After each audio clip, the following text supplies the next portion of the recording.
إن الحمد لله نحمده ونستعينه ونستغفره ونؤمن به ونتوكل عليه ونعوذ بالله من شرور أنفسنا ومن سيئات أعمالنا من يهده الله فلا مضل له ومن يضلله فلا هادي له وأشهد أن لا إله إلا الله وحده لا شريك له وأشهد أن محمدا عبده ورسوله صلى الله تعالى عليه وعلى آله وصحبه أجمعين আল্লাহ সুবহানাহু ওয়া তাআলার মহান দরবারে লাখো শুকরিয়া জ্ঞাপন করছি, যিনি আমাদেরকে প্রতি জুমার ন্যায় আজকেও সালাতুল জুমা আদায় করার জন্য মারকাজুল উলুম আল ইসলামিয়া জামে মসজিদে আসার তৌফিক এনায়েত করেছেন। এজন্য বলি আলহামদুলিল্লাহ। আমরা গত কয়েক জুমা পর্যন্ত আমাদের দৈনন্দিন জীবনে রাসূলুল্লাহ সাল্লাল্লাহু আলাইহি ওয়াসাল্লাম কর্তৃক বর্ণিত বিভিন্ন দোয়া সম্পর্কে আলোচনা পেশ করেছিলাম। ইনশাআল্লাহ এর উপরে একটা কিতাব বের হওয়ার কথা আছে এবং আগামী জুমায় হয়তো আমরা পেয়ে যাব। মাঝখানে অন্য একটি বিষয়ে আমরা একটা কিতাব লিখে ফেলেছি। মূলত আমাদের দোয়া, আমাদের জীবন, আমাদের এই সব কিছুই একটা বিশেষ উদ্দেশ্যকে কেন্দ্র করে, আর তা হচ্ছে আল্লাহ রাব্বুল আলামিন নিজে কোরআনে বলেছেন, ওয়ামা খালাকতুল জিন্না ওয়াল ইনসা ইল্লা লিয়াবুদুন। আমি মানব জাতিকে এবং জিন জাতিকে সৃষ্টি করেছি শুধুমাত্র আমার ইবাদত করার জন্য। ইবাদত মানিটা কি? আমরা সালাতে দাঁড়িয়েও বলি ইয়্যাকা না'বুদু, আমরা কেবলমাত্র তোমারই ইবাদত করি। অর্থাৎ তুমি যে উদ্দেশ্য নিয়ে আমাদের সৃষ্টি করেছ, আমরা সে উদ্দেশ্য পালনার্থে ইয়্যাকা না'বুদু, আমরা কেবলমাত্র তোমারই ইবাদত করি। ইবাদত কি জিনিস? তাফসীরে বাইজাবি যারা আপনারা পড়েছেন, উলামায়ে কেরাম জানে, সেখানে লেখা আছে ইবাদত গায়াতুত তাযাল্লুল, চূড়ান্ত পর্যায়ের বিনয় প্রকাশ করা হচ্ছে ইবাদত। অর্থাৎ আল্লাহ রাব্বুল আলামিন আমাদের প্রতি যে হুকুমগুলো করেছেন, এই হুকুমটাকে ঠিক মতো আদায় করলাম কিনা, আল্লাহর হুকুমের কাছে আমরা সম্পূর্ণরূপে আত্মসমর্পণ করলাম কিনা, এটার নাম হচ্ছে ইবাদত। আর এটারই একটা পরীক্ষা হবে মৃত্যুর পরে। পবিত্র কোরআনে আল্লাহ সুবহানাহু ওয়া তাআলা ইরশাদ করেছেন, আল্লাযী খালাকাল মাউতা ওয়াল হায়াতা লিয়াবলুয়াকুম আইয়ুকুম আহসানু আমালা। সূরা মুলকের শুরুর আয়াত। যিনি জীবনকে, খালাকাল মাউতা ওয়াল হায়াতা, মৃত্যু এবং জীবনকে সৃষ্টি করেছেন কি জন্য? আইয়ুকুম আহসানু আমালা, যাতে করে তিনি জেনে নেন তোমাদের মধ্যে সবচেয়ে কে ভালো আমলের দিক থেকে। সুতরাং আমাদের যত আমল, আমাদের যত ইবাদত, এই সবগুলোর উদ্দেশ্য হচ্ছে আমাদের আল্লাহর কাছে নিজেকে আব্দ হিসাবে পেশ করে দেওয়া এবং মৃত্যুর পরে এই পরীক্ষা উত্তীর্ণ হওয়া। এই জন্য আমাদের কি করণীয় আর কি বর্জনীয়, এই বিষয়টা নিয়ে আমরা একটা কিতাব আলোচনা করেছি, লিখেছি। সেটা হচ্ছে মৃত্যুর আগে ও পরে করণীয় বর্জনীয়। কারণ মানুষের কলিজার ভিতরে যখন মৃত্যুর ভয় ঢুকবে, তখন তার ইবাদতে আনন্দ আসবে। এজন্য মৃত্যু কি জিনিস এটা আলোচনা হবে।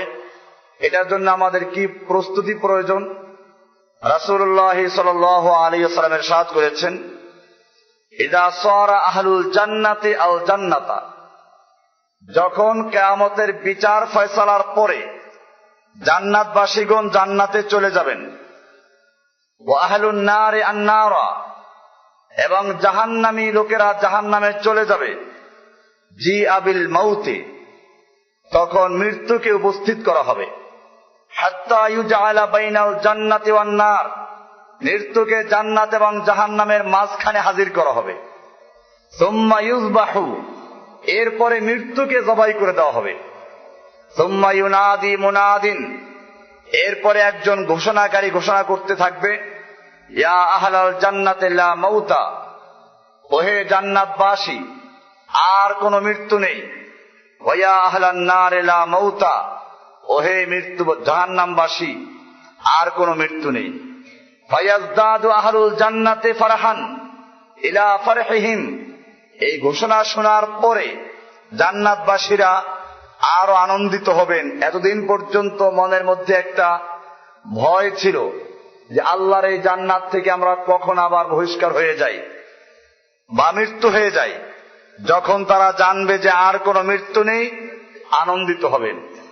ওয়ায়াজদাদু আহলুন নারি হুজনান ইলা হুজনিহিম, অপরদিকে জাহান্নামী যারা, তাদের দুঃখ আরো বাড়বে যে এর থেকে আর মুক্তির কোনো উপায় নাই। হাদিসটা আছে সহিহ বুখারী 6548 নম্বর হাদিস, মুসলিমের 7363 নম্বর হাদিস। এই জন্যই আল্লাহ সুবহানাহু ওয়া তাআলা এই মৃত্যুর মাধ্যমে মানুষের এই জগতের জীবনের পরিসমাপ্তি ঘটান। মৃত্যু হচ্ছে মূলত আল্লাহর নির্দেশের পরিসমাপ্তি। আল্লাহর রাসূল সাল্লাল্লাহু আলাইহি ওয়াসাল্লামকে সাহাবায়ে কেরাম জিজ্ঞেস করলেন, বরং এটা মক্কায় থাকতি, মক্কার কুফফাররা নানান ভাবে আল্লাহর রাসূলকে জ্বালাতন করত। এরা মদিনায় চলে যেত, মদিনায় ছিল ইহুদিরা, তাদের থেকে বিভিন্ন রকমের প্রশ্ন শিখে আসতো। এরকমই কিছু প্রশ্ন ছিল, রূহ কি জিনিস, এরকম ভাবে যুলকারনাইন সম্পর্কে প্রশ্ন ছিল। মক্কার লোকেরা যখন এই প্রশ্নগুলো জানলো, এসে মুহাম্মদ সাল্লাল্লাহু আলাইহি ওয়াসাল্লামকে জিজ্ঞেস করলো। আল্লাহর রাসূল সাল্লাল্লাহু আলাইহি ওয়াসাল্লাম তো নিজের থেকে এসব বিষয়ে কথা বলেন না, আল্লাহর থেকেই জেনে বলেন। তিনি বললেন, আগামীকাল তোমাদেরকে আমি বলবো, ইনশাআল্লাহ বলেন নাই। আল্লাহ সুবহানাহু ওয়া তাআলার এ বিষয়টা পছন্দ হলো না। আল্লাহর নবী তিনি বলবেন আগামীকাল বলবো আর ইনশাআল্লাহ বলবেন না, এটা আল্লাহ পছন্দ করেন নাই। আল্লাহ রাব্বুল আলামিন জিবরাইলকে বলে দিলেন, ওহী নেওয়া বন্ধ করে দাও। আগামীকাল লোকের আসলো জানার জন্য। আল্লাহর রাসূল সাল্লাল্লাহু আলাইহি ওয়াসাল্লাম পেরেশান, কোত্থেকে বলবেন। ফেরেশতারা আল্লাহর কাছে আবেদন করতে লাগলেন, রব্বুল আলামিন আপনার নবী তো লজ্জিত হবে, আপনার বন্ধু লজ্জিত হবে। আল্লাহ রাব্বুল আলামিন জানিয়ে দিলেন, লজ্জিত হয় হোক, কিন্তু নবীর ভুলের দ্বারা পুরা উম্মত ভুলের মধ্যে পড়ে যাবে, কোন সময় গোমরাহ হতে দেওয়া যাবে না। একদিন দুদিন 14 দিন পর্যন্ত চলে গেল। কাফেরদের মহিলারা পর্যন্ত আল্লাহর রাসূলের কাছে এসে উপহাস করতে লাগলো, মুহাম্মদ তোমার কাছে যে একটা শয়তান আসতো, সে কি তোমাকে ভুলে গেছে, ছেড়ে চলে গেছে? জিব্রাইলকে শয়তান বানালো। আলিয়াযু বিল্লাহ নাউযুবিল্লাহ মিন যালিক। আল্লাহর রাসূল সাল্লাল্লাহু আলাইহি ওয়াসাল্লাম মনক্ষুণ্ণ হলেন। এরপরে আল্লাহ রাব্বুল আলামিন সূরা কাহফ নাযিল করলেন, যার মধ্যে ওই 3টা প্রশ্ন উত্তর আছে, আসহাবে কাহফ সম্পর্কে, রূহ সম্পর্কে আর যুলকারনাইন সম্পর্কে। এরপরে আল্লাহ রাব্বুল আলামিন জানিয়ে দিলেন সূরা কাহফের 23 নম্বর আয়াতে, ওয়ালা তাকুলান্না লিশাইইন ইন্নী ফাইলুন যালিকা গাদা ইল্লা আইয়াশা আল্লাহ।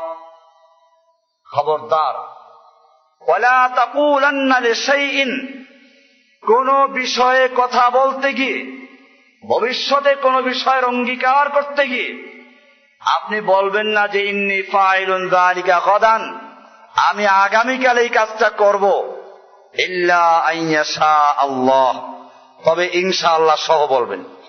যদি আল্লাহ তাআলা চান। যদি ভুলে যান, ওয়াজকুর রাব্বাকা ইযা নাসিতা, ভুলে গেলে আপনি আপনার রবকে স্মরণ করবেন। এটা আল্লাহ তাআলা তানবীহ করে দিলেন। আপনি যদি ইনশাআল্লাহ বলতে ভুলে যান, আপনার এই ভুলটা গোটা উম্মতের জন্য ভুল হয়ে যাবে। এজন্য আল্লাহ রাব্বুল আলামিন নবীকে সাময়িকভাবে দুঃখ দিলেন, কষ্ট দিলেন। তারপরেও কোন ভুলের উপরে তাকে থাকতে দিলেন না। এটা আমাদেরও মনে রাখতে হবে যে বিষয়টা অনেক কঠিন।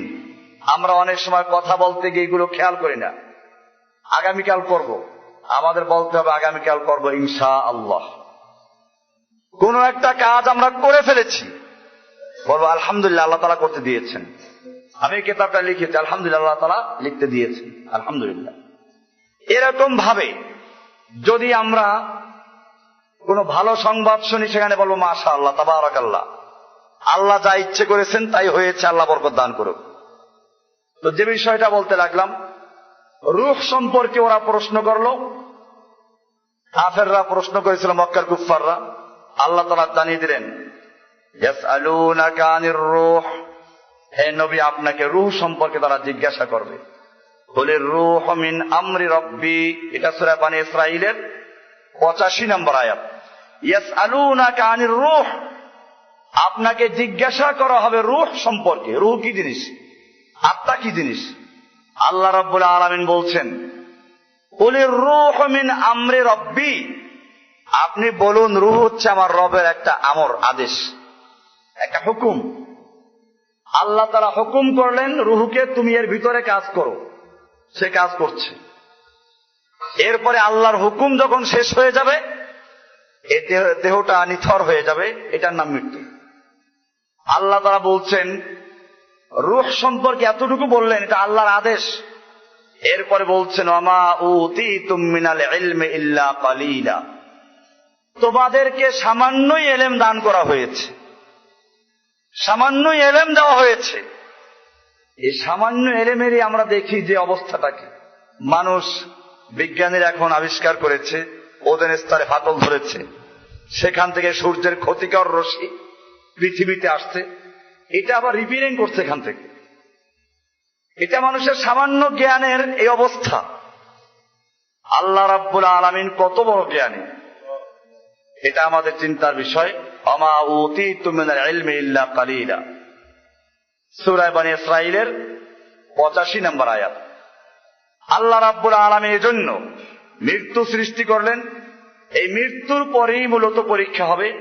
এজন্য কোরআনে বলেছেন সূরা মুলকের 2 নম্বর আয়াতে, আল্লাযী খালাকাল মাউতা ওয়াল হায়াতা লিয়াবলুয়াকুম আইয়ুকুম আহসানু আমালা, যিনি মৃত্যু এবং জীবনকে সৃষ্টি করেছেন যাতে তিনি পরীক্ষা করে নেন তোমাদের মধ্যে কে আমলের দিক থেকে ভালো। আয়াতে আপনারা লক্ষ্য করেছেন আল্লাযী খালাকাল মাউতা ওয়াল হায়াতা, মৃত্যু এবং জীবন। কি মৃত্যু আগে তারপরে জীবন, অথচ মানুষের জীবন আগে মৃত্যু পরে। কিন্তু আল্লাহ রাব্বুল আলামিন মৃত্যুকে আগে উল্লেখ করেছেন, এটা বোঝানোর জন্য যে তোমার জীবনে আসার আগেই মৃত্যুর ফয়সালা চূড়ান্ত করা হয়েছে।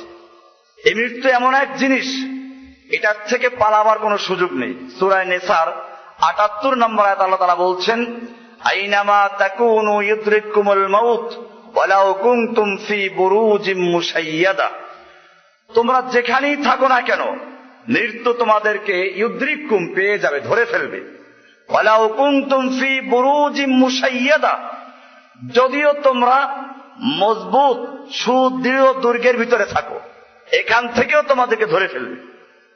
এমনি ভাবে কোরআনের সূরা জুমা এর 8 নম্বর আয়াতে বলা হয়েছে, কুল ইন্নাল মাউতাল্লাযী তাফিররুনা মিনহু, হে নবী আপনি ওদেরকে জানিয়ে দিন, ইন্নাল মাউতাল্লাযী তাফিররুনা মিনহু, নিশ্চয় যেই মৃত্যু থেকে তোমরা পালাচ্ছ, ফাইন্নাহু মুলাকীকুম, নিশ্চয় সেই মৃত্যু তোমাদের সাথে মোলাকাত করবে, তোমাদেরকে ধরেই ফেলবে।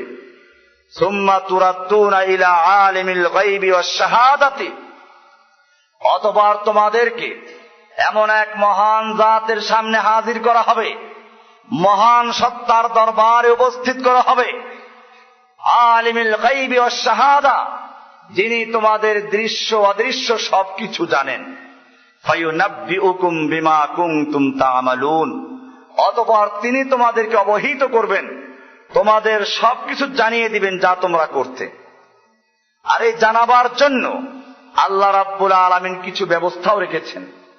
বিমানে যেরকম ব্ল্যাক বক্স থাকে, দুর্ঘটনা ঘটলে তালাশ করে ওটাকে, রিপোর্ট সংগ্রহ করার জন্য। ঠিক এরকম ভাবে আমাদের সঙ্গেও ব্ল্যাক বক্সের ব্যবস্থা আছে। কোরআনে পরিষ্কার বলা আছে, কিরামান কাতিবিনা ইয়ালামুনা মা তাফআলুন। কিরামান কাতিবিন, কিরাম হচ্ছে সম্মানিত, আর কাতিবিন মানে লিখক বৃন্দ। এই যে কিরামান কাতিবিন দুইজন ফেরেশতার নাম না, এটা আমাদের অশিক্ষিত লোকদের মধ্যে বহু প্রচলিত আকীদা যে কিরামান কাতিবিন নামে দুই কাঁধে দুইজন ফেরেশতা আছে। এটা ভুল। কিরামান মানে সম্মানিত, করিম থেকে, আর কাতেবিনা হচ্ছে কাতেবের বহু বচন, বহু লিখক বৃন্দ। এদের কাজ হচ্ছে মানুষ যা কিছু করে সব লিখে রাখা। আল্লাহ তাআলা বলছেন, ফায়ুনাব্বিউকুম বিমা কুনতুম তা'মালুন। এমনি ভাবে আল্লাহ সুবহানাহু ওয়া তাআলা সেদিন যে উপস্থিত করবেন, এত কঠিন পরিস্থিতি হবে কিয়ামতের মাঠে। আল্লাহ তাআলা সূরা আবাসার 34 থেকে 37 নম্বর আয়াতে বলেছেন, ইয়াওমা ইয়াফিরুল মারউ মিন আখিহি ওয়া উম্মিহি ওয়া আবিহি ওয়া সাহিবাতিহি ওয়া বানিহি। সেদিন মানুষ পালিয়ে যাবে তার ভাই থেকে, তার মা বাবার থেকে, স্ত্রী সন্তানদের থেকে, এদের থেকে পালিয়ে যাবে। লিকুল্লি ইমরিইম মিনহুম ইয়াওমা ইদিন শাআনু ইউগনি। আর সেদিন প্রত্যেকের সামনে নিজ নিজ অবস্থা নিয়ে সে ব্যস্ত থাকবে, কারো খবর রাখার কোনো সুযোগ থাকবে না। এরপরে আরো পালাবে, পিতা পালাবে সন্তানের থেকে। আজকে যদি সন্তান বলে দেয় যে আল্লাহ আমাকে এই পিতা মাতা ন্যাক শিক্ষা দেয় নাই, জাহান্নামে যাচ্ছে, এই জন্য পালাবে। সন্তান পালাবে পিতার থেকে, এরকম ভাবে স্ত্রী স্বামীর থেকে, স্বামী স্ত্রীর থেকে, এরকম ভাবে আল্লাহর সামনে হাজির করা হবে। তিনি সব খুলে খুলে বয়ান করবেন। মৃত্যুর পরে যে আশা, মৃত্যুর পরে জীবন, এটা আমাদের অনেকের প্রশ্ন, নাস্তিকদের বিশেষ করে, এই জীবনের কোনো ভিত্তি আছে কিনা। মক্কার কুফফারদের মধ্যে একটা দল এরকম ছিল। কোরআনের সূরা আল জাসিয়া এর 34 নম্বর আয়াতে তাদের সম্পর্কে বলা হয়েছে, ওয়াকালু মা হিয়া ইল্লা হায়াতুনাদ দুনিয়া নামুতু ওয়া নাহইয়া। তারা বলে যে আমাদের জীবন তো একটাই দুনিয়ার জীবন, আমরা মরে যাব আর জীবিত হব, শেষ। ওয়ামা ইউহলিকুনা ইল্লা দাহরু। আমাদের এই মৃত্যু আসে কালের চক্রে, কালের চক্রে আমরা মরে যাই। এটা ছিল এদের বক্তব্য। আমাদের এই সমাজেও আছে একদল নাস্তিক কবি আছে, দুনিয়াটা মস্ত বড়, খাওয়া দাওয়া ফুর্তি করো, আগামীকাল বাঁচবে কিনা বলতে পারে, সমস্ত আছে। আবার কিছু কিছু কবি আছে, এদের বক্তব্য আছে, নগদ যা পাও হাত পেতে নাও, বাকির খাতায় শূন্য থাক। দূরের বাদ্য কিলাব শুনে মাঝখানে যার বেজায় ভাগ। মাঝখানে যার বেজায় ভাগ বলতে আখিরাতকে তারা বুঝাচ্ছে। এই জাতীয় লোকদেরই একজন পূর্বপুরুষ আল্লাহর নবীর সামনে এসে হাজির হয়ে গেল। একটা পুরাতন হাড্ডি, নলার হাড্ডি এনে প্রথমে একটা ফু দিল, এক পাশ দিয়ে ফু দিয়ে আর এক পাশ দিয়ে বের করে দিল। দেখালো এটা একটা অসার হাড্ডি, এর ভিতরে কোনো রূহ বা প্রাণের কোনো অস্তিত্ব নেই। এরপরে পাউডার করলো, এরপরে আর এক ফু দিয়ে উড়িয়ে দিল। এরপরে সে দলিল পেশ করলো কোরআনের সূরা ইয়াসিনের শেষ দিকের আয়াত, ওয়াদারাবা লানা মাসালান ওয়া নাসিয়া খালকা ক্বালা মান ইউহিল ইযামা ওয়া হিয়া রামীম। আল্লাহ তাআলা বলছেন, ওয়াদারাবা লানা মাসালান, আমাদের উদ্দেশ্যে একটা দৃষ্টান্ত এবং যুক্তি পেশ করেছে। কারণ নবীর সামনে প্রশ্ন করা মানে আল্লাহর সামনে প্রশ্ন করা। এই জন্য আল্লাহ তাআলা বলছেন, ওয়াদারাবা লানা মাসালান, আমার উদ্দেশ্যে, আমাদের উদ্দেশ্যে একটা যুক্তি পেশ করেছে। এরপরে আল্লাহ বলছেন, ওয়া নাসিয়া খালকা, সে নিজের সৃষ্টিকে ভুলে গেছে। এটা একটা দুর্বল লাঠি দাঁড় করাইল, ইঙ্গিত দিয়ে রাখলেন। এরপরে আল্লাহ তাআলা উত্তর দিচ্ছেন, কুল ইউহয়িহাল্লাযী আনশাহা আউয়ালা মাররা, কুল আপনি বলুন, ইউহয়িহাল্লাযী আনশাহা আউয়ালা মাররা, এই পুরাতন হাড্ডি, এই পাউডার গুলোকে আবার একত্রিত করে জীবিত করবেন সেই সত্তা যিনি প্রথমবারে সৃষ্টি করেছিলেন। কি সুন্দর উত্তর আল্লাহর। কারণ আমরা জানি একটা জিনিসকে প্রথমবারে সৃষ্টি করা যত কঠিন, এর পরে সৃষ্টি করা অত কঠিন না। এই যে কটকটিওয়ালারা পুরাতন জিনিসগুলো নিয়ে যায়, কয়েকদিন পর তৈরি করে আবার নিয়ে আসে, এইটা কঠিন না ওই জিনিসগুলো প্রথমবার তৈরি করা কঠিন ছিল? আল্লাহ রাব্বুল আলামিন সে কথাই বলেছেন সূরা আবাসার 24 থেকে 32 নম্বর আয়াতে, ফালইয়ানজুরিল ইনসানু ইলা তাআমিহি আন্না সাবাবনাল মা'a সাব্বা সুম্মা শাকাকনাল আরদা শাক্কা فأنبتنا فيها حبا وعنبا وقضبا وزيتونا ونخلا وحدائق غلبا وفاكهة وأبا متاعا لكم ولأنعامكم। আল্লাহ রাব্বুল আলামিন বলছেন, মানুষ কি তার খাদ্যের প্রতি লক্ষ্য করে না? তার এই পাউডার হাড্ডি এটা কেমনে তৈরি করা হতো তা কি চিন্তা করেছে? আন্না সাবাবনাল মা'a সাব্বা, আমি তার জন্য পানি প্রবাহিত করে দিয়েছি, নদীর পানি, খালের পানি, কলের পানি, বৃষ্টির পানি। সাবাবনাল মা'a সাব্বা সুম্মা শাকাকনাল আরদা শাক্কা, এরপরে তার জন্য আমি জমিনকে বিদীর্ণ করে দিয়েছি, জমিনকে চিরে দিয়েছি, এর মাধ্যমে চারা উৎপন্ন হয়েছে। ফাআনবাতনা ফিহা হাব্বান ওয়া ইনাবান ওয়া কাদবা, এরপর আমি তার থেকে উৎপন্ন করেছি বিভিন্ন শস্য, আঙ্গুর, শাক সবজি, জাইতুন, খেজুর, বন বৃক্ষ এবং বাগ বাগিচা, তৃণলতা, এইগুলো আমি তার জন্য তৈরি করেছি। সে কি চিন্তা করে না? এই তরমুজ, খরবুজ, আম, জাম, লেচু, কাঁঠাল, এরপরে পেয়ারা, বেদানা, এরপরে আলু বুখারা সেই কাশ্মীর থেকে, পাকিস্তান থেকে, এরপর অস্ট্রেলিয়ার আপেল, কক্সবাজারের লবণ, উত্তরবঙ্গের চাল ডাল, এরপরে কত খোপের মুরগি, গরু, ছাগল, উট, দুম্বা, বকরি, এত কিছু খেয়ে তোমার এই হাড্ডি তৈরি হয়েছে যে আল্লাহ রাব্বুল আলামিন এই পৃথিবীর আনাচে কানাচের থেকে এত উপাদান জড়ো করে তোমার এই হাড্ডিকে তৈরি করতে পেরেছেন যে আল্লাহ রাব্বুল আলামিন তোমাদেরকে পুনর্বার সৃষ্টি করতে পারবেন। এটাই বলেছেন আনাসিয়া খালকা, সে কি নিজের সৃষ্টিকে ভুলে গেছে? এই জন্য আল্লাহ রাব্বুল আলামিন বেশি বেশি করে মৃত্যুর কথা স্মরণ করতে বলেছেন।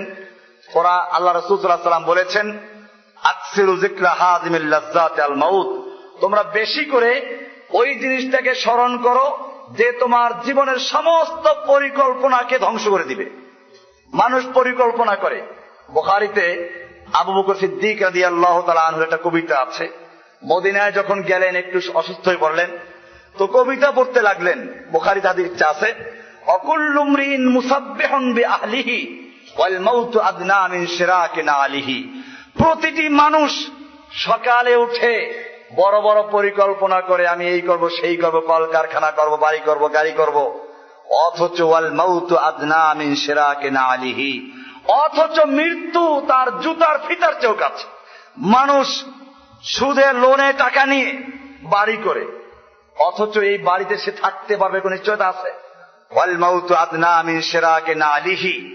এমনও হতে পারে এই সুদে বাড়ি যখন তৈরি হয়ে গেল, এরপরে বাড়ি দাঁড়িয়ে রাখতো ঠিকই, নিজে কবরে চলে গেল, সন্তানদের জন্য সে এই সুদের কারবার করে গেল। এই জন্য খেয়াল রাখতে হবে, আপনি 100 বছরের জন্য, 50 বছরের জন্য সুদে টাকা নিচ্ছেন, আপনার আজরাইলের সঙ্গে কোনো কন্ট্যাক্ট আছে কিনা? যদি আজরাইলের সঙ্গে এরকম কোনো কন্ট্যাক্ট থাকে তাহলে আপনি চালিয়ে যান, কোনো আপত্তি নাই। আর যদি আজরাইলের সঙ্গে এরকম কন্ট্যাক্ট না থাকে, মনে করুন এই মুহূর্তে মৃত্যু এসে গেল, আপনি কবরে চলে গেলেন, আপনি সুদে জর্জরিত, আপনার হারামে জর্জরিত, আল্লাহর পক্ষ থেকে প্রশ্ন এসে যাবে, তুমি কি সুদ বর্জন করেছিলে? আমার আয়াত তোমার কাছে পৌঁছে গেছিল কিনা? তুমি কি আয়াত শুনো নাই? ইয়া আইয়ুহাল্লাযীনা আমানুত্তাকুল্লাহ, হে ঈমানদারগণ তোমরা আল্লাহকে ভয় করো। ওয়াদারু মা বাকিয়া মিনার রিবা ইন কুনতুম মুমিনিন, তোমাদের যত পাওনা সুদ আছে, বকেয়া সুদ আছে, সবগুলো বর্জন করো। ইন কুনতুম মুমিনিন, যদি মুমিন হয়ে থাকো। সূরা বাকারার 8 নম্বর আয়াত না হয়ে থাকো। কি বললাম? 8 নম্বর আয়াত। 8 নম্বর আয়াত কি জিনিস? এটা বহু বয়ান আমার আছে যে আল্লাহ তাআলা কোরআনের শুরুতে 3 শ্রেণীর মানুষের বয়ান করেছেন। প্রথম 5টা আয়াত মুত্তাকিনদের সম্পর্কে। যালিকাল কিতাবু লা রাইবা ফীহি হুদাল লিল মুত্তাকিন, এখান থেকে শুরু হয়ে মুত্তাকিনদের পরিচয়। কয়টা আয়াত? এরপরে মুত্তাকিনদের বিপরীতে মুত্তাকিন মানে হচ্ছে যারা অন্তর দিয়ে আন্তরিকভাবে পূর্ণ আস্থা নিয়ে আল্লাহকে বিশ্বাস করে, আল্লাহর রাসূলকে বিশ্বাস করে এবং এটা বাস্তবায়ন করে, মৌখিক স্বীকৃতি, অন্তরের বিশ্বাস, বাস্তবে আমল, এই তিনটা কাজ যারা করে এদেরকে বলা হয় কি? মুমিন, মুত্তাকিন, মুসলিম। এদের জন্য 5টা আয়াত। এর বিপরীতে আর এক দল মানুষ যারা বাহ্যিকভাবে আল্লাহকে মানে না, অন্তর দিয়েও মানে না, এদেরকে বলা হয় কাফের। কি বলে এদেরকে? এদের জন্য 2টা আয়াত। ইন্নাল্লাযীনা কাফারু সাওয়াউন আলাইহিম আনযারতাহুম আম লাম তুনজিরহুম লা ইউমিনুন। এখান থেকে 2টা আয়াত। এরপরে আর এক দল মানুষ আছে, যেই মানুষগুলোকে কাফের বলা যায় না, আবার মুসলিমও বলা যায় না। কাফের বললে খেপে যায়, আমাকে কাফের বললো, আমাকে কুফার বললো, খেপে যায়। আবার মুসলিমও বলা যায় না, কারণ তারা আল্লাহর হুকুমগুলো সবগুলো মানে না। এদেরকে কাফের বলা যায় না, কারণ মাঝে মধ্যে দেখা যায় নতুন পাঞ্জাবি পরে, মাথায় টুপি পরে, হয়তো জানাজায় অংশগ্রহণ করে, নাইলে জুমার সালাতে অংশগ্রহণ করে, আর নইলে ঈদের সালাতে কমপক্ষে আসে। এই জন্য এদেরকে কাফের বলা যাচ্ছে না। এমনি ভাবে এদেরকে মুসলিমও বলা যায় না, কারণ এই লোকগুলোই আবার যখন বলা হয় আল্লাহর কালামে আছে চোরের হাত কাটো, এরা এটাকে বর্বর আইন বলে উড়িয়ে দেয়। এই লোকগুলোকে মুসলিম বলা যায় না। যদি বলা হয় আল্লাহ তাআলা জিনা ব্যভিচারকে হারাম করেছেন, তোমরা এদেরকে লাইসেন্স দিয়ে হালাল করে দিচ্ছ, তোমরা আল্লাহ তাআলা হারাম বলেছেন জিনা ব্যভিচার করার জন্য পাথর ছুঁড়ে হত্যা করো, এরা সেটা মানতে রাজি না। এরকম এই লোকগুলোকে যদি বলা হয় আল্লাহ সুবহানাহু ওয়া তাআলা কোরআনে সম্পত্তি বন্টন করে দিয়েছেন, নারীদেরকে অর্ধেক দিয়েছেন, তোমরা এগুলো ঠিক মতো দাও, এরা মিছিল করার সময় বলে আল্লাহ তাআলা নারীদেরকে ঠকিয়েছেন, আর বাস্তব জীবনে যখন আসে তখন আল্লাহ যা দিয়েছেন তা দেয় না, বরং নারীরা যাতে করে তাদের হিস্সা না পায় সেজন্য তারা ছেলেদের নামে সবগুলো লিখে দিয়ে চলে যায়। এই জন্য আমরা এই লোকগুলোকে মুসলিম বলতে পারি না। এই লোকগুলোকে উর্দুতে বলে জাহের কা মুসলিম আন্দার কা কাফের, বাহ্যিকভাবে মুসলিম ভিতরে কাফের। এই তৃতীয় প্রকার লোকদের নাম হচ্ছে মুনাফিক। এদের আলোচনা শুরু হয়েছে সূরা বাকারার 8 নম্বর আয়াত থেকে শুরু করে নাজিল করেছেন 13টা আয়াত। কয়টা আয়াত? কাফেরদের সম্পর্কে কয়টা? বোঝা গেল কাফের মারাত্মক বেশি না মুনাফিক বেশি? আল্লাহ তাআলা কাফেরদের সম্পর্কে বলেন নাই ইন্নাল মুনাফিকিনা ফিদ দারকিল আসফালি মিনান নার, বলেন না ইন্নাল কাফিরিনা ফিদ দারকিল আসফালি মিনান নার, কাফেররা জাহান্নামের সর্বনিম্ন স্তরে যাবে, এটা মুনাফিকদের সম্পর্কে বলেছেন, কাফেরদের সম্পর্কে বলেন নাই। আল্লাহ তাআলা বলছেন ইন্নাল মুনাফিকিনা ফিদ দারকিল আসফালি মিনান নার, নিশ্চয়ই মুনাফিকরাই জাহান্নামের সর্বনিম্ন স্তরে চলে যাবে। এই মুনাফিকদের নাম্বার 8 নম্বর আয়াত থেকে শুরু। এই জন্য আমি বলছি আল্লাহ তাআলা বলছেন ইন কুনতুম মুমিনিন, যদি তোমরা মুমিন হয়ে থাকো, 8 নম্বর আয়াত না হয়ে থাকো, অথবা আরো একটা আছে ইন কুনতুম মুমিনিন, যদি মুমিন হয়ে থাকো, সূরা ইউসুফের 106 নম্বর আয়াত না হয়ে থাকো। এইটা কারা? এটাও চিনতে হবে। 8 নম্বর আয়াত কারা আর 106 নম্বর কারা? 8 নম্বর আয়াত হচ্ছে যারা আল্লাহর বিধানকে বাহ্যিকভাবে মানে, নিজেদেরকে মুসলিম দাবি করে, অথচ আল্লাহর বিধানকে সম্পূর্ণরূপে মানতে রাজি না, এরা হলো 8 নম্বর আয়াত। 106 নম্বর আয়াত হচ্ছে ওরা, এরা হলো শাসক গোষ্ঠী, 8 নম্বর আয়াত। আর 106 হলো যাজক গোষ্ঠী, এরা আবার এসব ব্যাপারে সমস্যা না। এদের সমস্যা হচ্ছে যেটা আল্লাহকে পাইতে হলে ভায়া মাধ্যম লাগবে। এই মসজিদ আছে পাশে আমাদের ধানমন্ডিতে, আমার সাথে ব্যক্তিগতভাবে পরিচয় আছে, কয়েক জুমা আগে বয়ান দিয়েছে। দুনিয়ায় প্রধানমন্ত্রীর কাছে গেলে মাধ্যম লাগে, এপিএস লাগে, অমুক লাগে, তমুক লাগে। মন্ত্রীর কাছে যেতে হলে ভায়া মাধ্যম লাগে, আল্লাহর কাছে যেতে ভায়া মাধ্যম লাগে না। সাধারণ মানুষ যারা, যাদের কাছে তাওহীদের দাওয়াত পৌঁছে নাই, তারা মাথা ঝুলাইয়া বলে ঠিকই তো বলছে। আমার ভাইয়েরা, এটা আপনাদের পরিষ্কার হতে হবে। এখানে কয়েকটা ভাবে আল্লাহকে চরমভাবে অপমান করা হয়েছে। 1 নাম্বার হচ্ছে এই আল্লাহ সুবহানাহু ওয়া তাআলাকে দুনিয়ার সাধারণ একটা জজের সঙ্গে একটা প্রধানমন্ত্রীর সঙ্গে তুলনা করেছে। আল্লাহ তাআলা বলেছেন লাইসা কামিসলিহি শাই, আল্লাহর সমতুল্য কোনো কিছু নেই। ওয়ালাম ইয়াকুল লাহু কুফুয়ান আহাদ, আল্লাহর সমকক্ষ, আল্লাহর সমতুল্য কেউ নেই। তুমি প্রথমে বেয়াদবি করেছো, চরম বেয়াদবি করেছো। আল্লাহ তাআলাকে দুনিয়ার একটা সাধারণ জজের সঙ্গে প্রধানমন্ত্রীর সঙ্গে তুলনা করেছো। যে প্রধানমন্ত্রী অবস্থা কি, জনগণের কাছে জবাবদিহি করতে বাধ্য। আল্লাহ তাআলা কারো কাছে জবাবদিহি করতে বাধ্য নন। কোরআন পরিষ্কার বলেছে লা ইউসআলু আম্মা ইয়াফআলু ওয়া হুম ইউসআলুন, আল্লাহ তাআলা যা করেন এক্ষেত্রে কারো কোনো প্রশ্ন করার সুযোগ অধিকার নেই, অথচ তারা যা কিছু করবে সব ক্ষেত্রে প্রশ্ন করা হবে। পরিষ্কার আয়াত সূরা আল-আম্বিয়া 23 নম্বর আল্লাহ বলছেন লা ইউসআলু আম্মা ইয়াফআলু ওয়া হুম ইউসআলুন। এরকম ভাবে আল্লাহ সুবহানাহু ওয়া তাআলা সব কিছু জানেন, যা ইচ্ছা তাই করতে পারেন, কারো সাথে পরামর্শ করার প্রয়োজন নেই। কোরআনে আল্লাহ বলছেন ফাআলুল লিমা ইউরিদ, তিনি যা ইচ্ছা তাই করতে পারেন, সূরা বুরুজের শেষের দিকে আয়াত। এমনি ভাবে আল্লাহ রাব্বুল আলামিন বিচার করতে গিয়ে কোন সাক্ষী প্রমাণের মুহতাজ নন। নিজের ইলম অনুযায়ী বিচার করতে পারেন, সাক্ষী রাখেন সেটা ভিন্ন বিষয়। আল্লাহ তাআলা কোরআনে বলেছেন আলাইসাল্লাহু বিআহকামিল হাকিমিন, আল্লাহ হচ্ছেন আহকামুল হাকিমিন। দুনিয়ার যে কোনো বিচারক, দুনিয়ার যে কোনো শাসক যদি দেখে যে সে কেউ খুন করছে, এরপরে ওই মামলা আদালতে গেল, সাক্ষী প্রমাণ ছাড়া বিচার করতে পারবে? একদল মিথ্যা সাক্ষী যে হাজির হলো যে না আমি দেখেছি এটা খুন করেছে অমুক ব্যক্তি, তাহলে সেটা আর চলবে?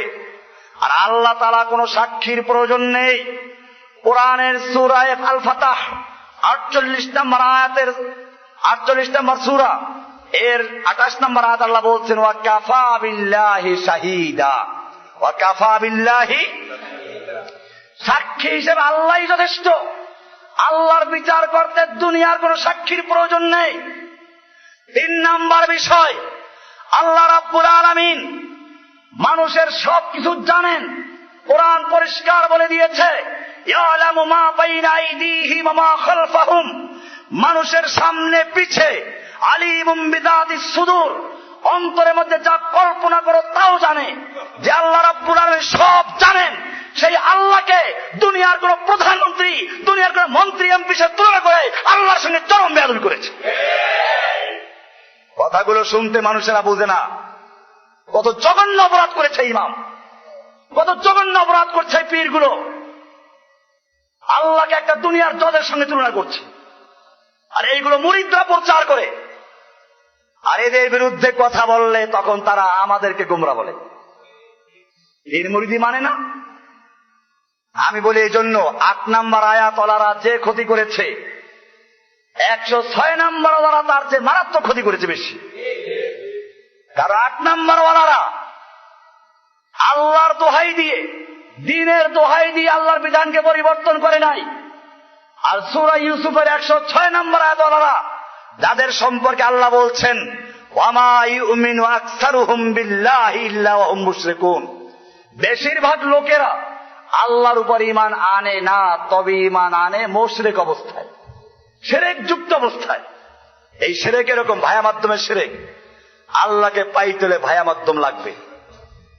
এরপরে 4 নম্বর বিষয়, যারা মূল বিষয়, দুনিয়ার শাসকদের সিস্টেম হচ্ছে ওদের কাছে সরাসরি যাওয়া যায় না, ভায়া মাধ্যম থেকে দারোয়ান থাকে, ওদের চামচা থাকে। আর আল্লাহ বলছেন পরিষ্কার এর বিপরীতের উল্টা, আল্লাহ বলছেন আমার কাছে ডাইরেক্ট আসো, উদউনি আস্তাজিব লাকুম, আমাকে ডাক দাও আমি তোমার ডাকে সাড়া দিব। আল্লাহ তাআলা কোনো ভায়া মাধ্যম রাখেন নাই, কোন ভায়া মাধ্যম আছে এখানে? তাহলে আল্লাহর সঙ্গে যারা তুলনা করে, জজের সঙ্গে আল্লাহকে তুলনা করলো, জজের কাছে যেতে হলে ভায়া মাধ্যম লাগবে, তারা কি আল্লাহর উপকার করলো না ক্ষতি করলো?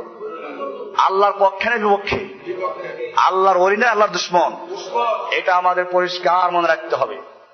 এজন্যই সূরা বাকারার মধ্যে আল্লাহ রাব্বুল আলামিন 8 নম্বর আয়াত দিয়ে বলে দিলেন। আমি কিছু অন্য প্রসঙ্গে আলোচনা হচ্ছিল যে কবরে গেলে প্রশ্ন আসবে। আপনি সুদের বাড়ি করলে সেটা বলছিলাম।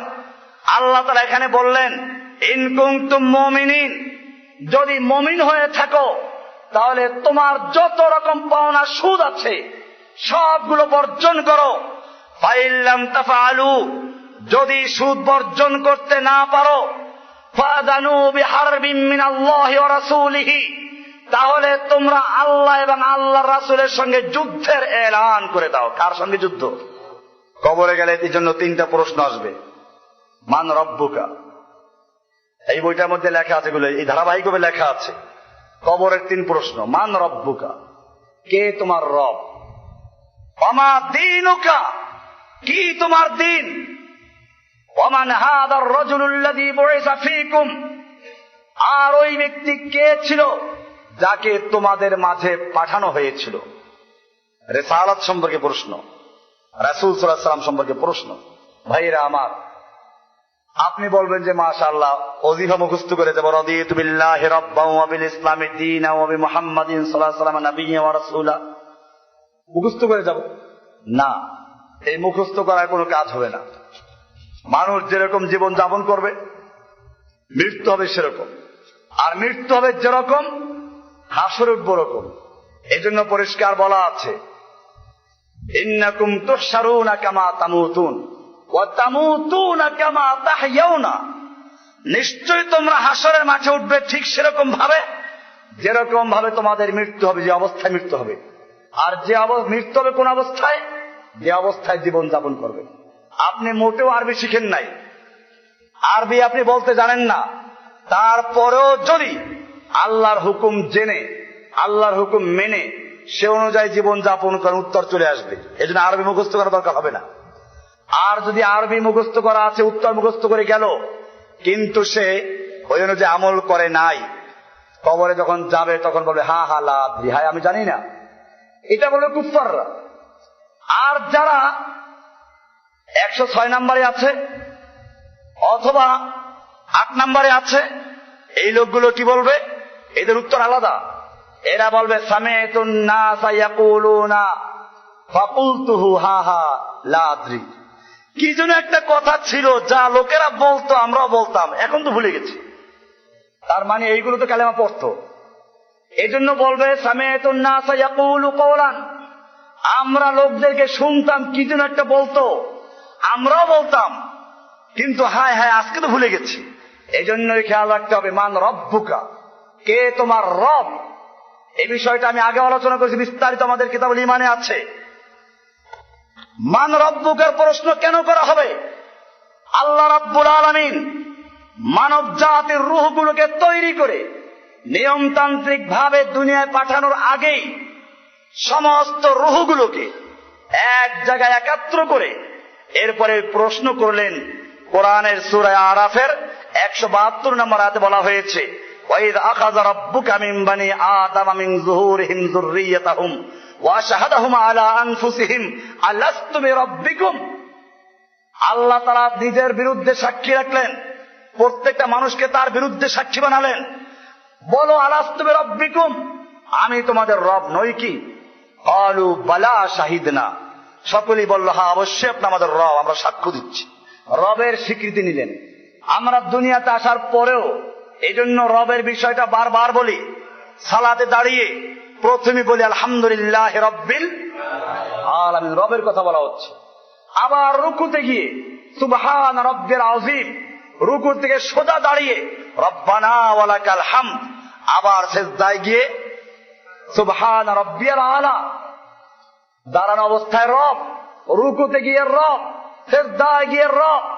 এরপরে আবার যখন আখিরাতের সফর শুরু হবে, প্রথম ঘাঁটি কবর, কবরে গেলে প্রশ্ন মান রব্বুকা, বলো তোমার জীবনের রব কে ছিল? কতজন রব ছিল? মসজিদে একজন ছিল, বাইরে আর একজন ছিল, এরকম কোন বিষয় ছিল কিনা? তোমার রব কে ছিল? এই সময় কি উত্তর আসবে? যারা জীবনের সকল ক্ষেত্রে এক রবকে অনুসরণ করেছে, তারা সোজা উত্তর দিবে রব্বি আল্লাহ, আমাদের রব কি ছিলেন? আর যারা এক এক জায়গায় একটা পালন করেছে তাদের উত্তর কি আসবে? এই জন্য মনে রাখতে হবে রবের বিষয়টা খুব গুরুত্বপূর্ণ বিষয়। আল্লাহ রাব্বুল আলামিন মূসা আলাইহিস সালাতু ওয়াস সালামকে হুকুম দিলেন ফিরআউনের কাছে গিয়ে রবের দাওয়াত দাও। ইযহাব ইলা ফিরআউনা ইন্নাহু তাগা, ইযহাবা ইলা ফিরআউনা ইন্নাহু তাগা। ফিরআউনের কাছে যাও, সে তাগুত হয়ে গেছে, সে সীমা লঙ্ঘন করেছে, রবের দাওয়াত দাও। মূসা গেলেন, চিন্তা করলেন আমি তো একটু জিহ্বার দোষ আছে, এরপরে আবার অন্যায় একটা করে আসছি, ছোটবেলায় একটা থাপ্পড় মেরে ফেলছিলেন, এই জন্য বললেন যে আমার সঙ্গে আমার হারুনকে দেন, আমার ছোট ভাইকে দেন।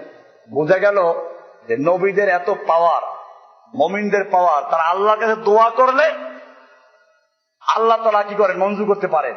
কিন্তু এটা মুমিনদের জন্য, এটা আবার পীরের কোনো ফজিলত বহন করতেছেন। আবার মূসা আলাইহিস সালাম যখন দোয়া করলেন, আল্লাহ রাব্বুল আলামিন হারুনকেও তার সঙ্গে নবী বানিয়ে দিলেন। দুই ভাই গেলেন, ফিরআউনকে দাওয়াত দিলেন রবের উপর ঈমান আনো। আর রবের অর্থটা কি?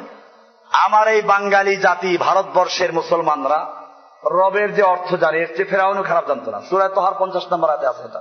মূসা আলাইহিস সালাম যখনই তাকে রবের দাওয়াত দিলেন ফিরআউনকে, ফিরআউন বলল রব আবার কে? রব তো আমি, আমার রব্বুকুমা ইয়া মূসা।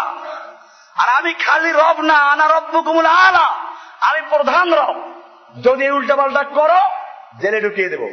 মা আলিমতু মিন ইলাহিন গায়রি, আমি ছাড়া তোমাদের আর কোন আল্লাহ আছে বলে আমি জানি না। লাইন ইত্তাখাযতা ইলাহান গায়রি, আমি ছাড়া অন্য কাউকে যদি আল্লাহ মানো, লা জাআলান্নাকা বিল মাসজুনিন, সব একে জেলে ঢুকিয়ে দেব। মাসজুনিন। মূসা আলাইহিস সালাম তখন কি দাওয়াত দিয়েছিলেন? ক্বালা রাব্বুনাল্লাযী আতা কুল্লা শাইইন খালকাহু সুম্মা হাদা। মূসা আলাইহিস সালাম বললেন, ও ফিরআউন, আমি যেই রবের দাওয়াত দিচ্ছি, আমি যেই রবের আহ্বান জানাচ্ছি, সেই রবের পরিচয়টুকু জেনে নাও। তোমার মতো কোনো দুর্বল না। এক সময় ছিলেন নাপাক পানি, এরপরে রক্ত, এরপরে গোশত, এরপরে মানুষ, এরপরে আবার শিশু, তারপরে যৌবন, তারপরে বুড়া, তারপরে কবর। এরকম না। আমি যার পরিচয় দিচ্ছি, যার দিকে আহ্বান করছি, তার পরিচয় হচ্ছে রব্বুনাল্লাযী আতা কুল্লা শাইইন খালকাহু সুম্মা হাদা, যিনি সমস্ত মাখলুকাতকে সৃষ্টি করেছেন এবং সৃষ্টি করার পরে তার জীবন যাপনের জন্য জীবনের ধাপে ধাপে, জীবনের বাঁকে বাঁকে যা কিছু প্রয়োজন, যখন যা প্রয়োজন, সবগুলো নিজের পক্ষ থেকে বুঝে শুনে দান করেছেন। তিনি হচ্ছেন আমার রব। তাহলে বুঝা গেল মানুষের জীবনে যা দরকার। আমরা যখন মায়ের পেটে ছিলাম, খাবারের প্রয়োজন ছিল। রুহ যখন আসলো, এখানে খাবারের জন্য আন্দোলন করার সুযোগও ছিল না। খাদ্যমন্ত্রীর জন্য সম্ভব ছিল না খাদ্য পৌঁছানো। বাচ্চার পক্ষে সম্ভব ছিল না গাড়ি ভাঙচুর করা, হরতাল করা, এমনকি কান্নাকারি করার সুযোগও ছিল না। ব্যবস্থা করলেন কে? আল্লাহ ব্যবস্থা করেছেন। এরপরে দুনিয়াতে আসার পরে ধাপে ধাপে যখন যা প্রয়োজন, এক কথায় যিনি সৃষ্টিকর্তা, যিনি রক্ষাকর্তা, যিনি আইন বিধানদাতা, জীবনের সব কিছু যিনি বন্দোবস্ত করেন, তার নাম কি? আল্লাহ। এই জন্য কবরে গেলে প্রশ্ন আসবে মান রব্বুকা। এরপর রব যখন চিনা হলো, 2 নম্বর প্রশ্ন মা দীনুকা। রব বুঝলাম, এখন সে রবের দেওয়া যেই জীবন ব্যবস্থা, তার নাম হচ্ছে দিন। তার নাম কি? তোমার দিন কি ছিল? আল্লাহর দেওয়া দিন ছিল, অন্য কোন দিন ছিল? ওই দিনের নাম হচ্ছে ইসলাম। দিনের নাম কি? আল্লাহ তাআলা বলছেন ইন্নাদ দীনা ইনদাল্লাহিল ইসলাম, নিশ্চয় আল্লাহর কাছে গ্রহণযোগ্য, আল্লাহর মনোনীত একমাত্র দিন হচ্ছে ইসলাম। এরপরে আল্লাহ তাআলা বলছেন এই ইসলামকে যারা পালন করে ওরা মুসলিম। মিল্লাত আবিকুম ইব্রাহিম হুয়া সাম্মাকুমুল মুসলিমিন। সূরা আনামের 163 নম্বর আয়াতে বলা হয়েছে, কুল, বলো, ইন্না সলাতি ওয়া নুসুকি ওয়া মাহইয়ায়া ওয়া মামাতি লিল্লাহি রাব্বিল আলামিন, আমার সালাত, আমার কুরবানি, আমার জীবন, আমার মরণ সবকিছু আল্লাহর জন্য, যিনি গোটা জগৎ সমূহের রব। লা শারীকা লাহু ওয়া বিযালিকা উমিরতু ওয়া আনা আফযালুল মুসলিমিন। আমি প্রথম মুসলিম, এই ঘোষণা করতে হবে। এরপরে ইসলামে অর্ধেক ঢুকা, এটাও চলবে না।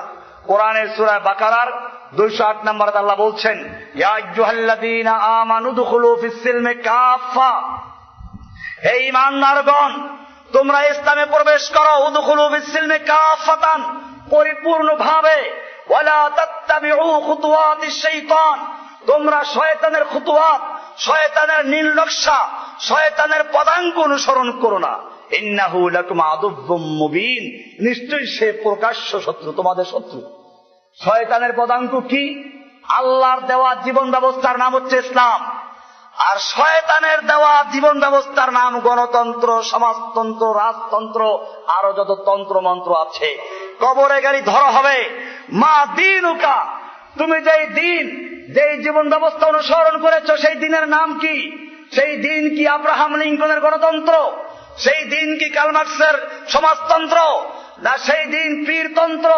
প্রশ্ন করা হবে। যদি উত্তর দেয় আমি সেকুলার, আমি ধর্মনিরপেক্ষ, উত্তর দিলে ফেরেশতারা ছাড়বে। এই জন্য প্রশ্ন হবে মা দীনুকা, তোমার দিন কি ছিল?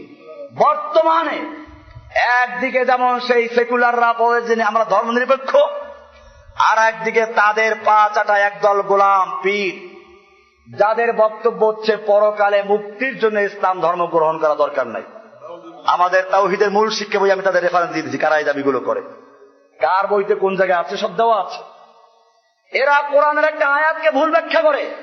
এরা বলে আল্লাহ তাআলা বলেছেন ইন্নাল্লাযীনা আমানু ওয়াল্লাযীনা হাদু ওয়ান নাসারা ওয়াস-সাবিনা, যে যারা মুমিন, ইহুদি, সাবিন যে হোক না কেন, যারা আল্লাহর উপর ঈমান আনে তারা সবই, কোরআনের আয়াতটা পরিষ্কার বলা আছে সূরা বাকারার 63 নম্বর আয়াত দিয়ে পিসরা দলিল দেয়, সেকুলাররা দলিল দেয়। এটা আপনাদের নলেজ থাকা দরকার। গতকালও কে যেন আমাকে ফোন দিয়ে বলেছিলেন আয়াতটার অর্থটা কি, বুঝতে পেরেছি। নিশ্চয়ই তাকে কোন পীরের মুরিদ বা পীর আয়াত দিয়ে দলিল পেশ করেছে।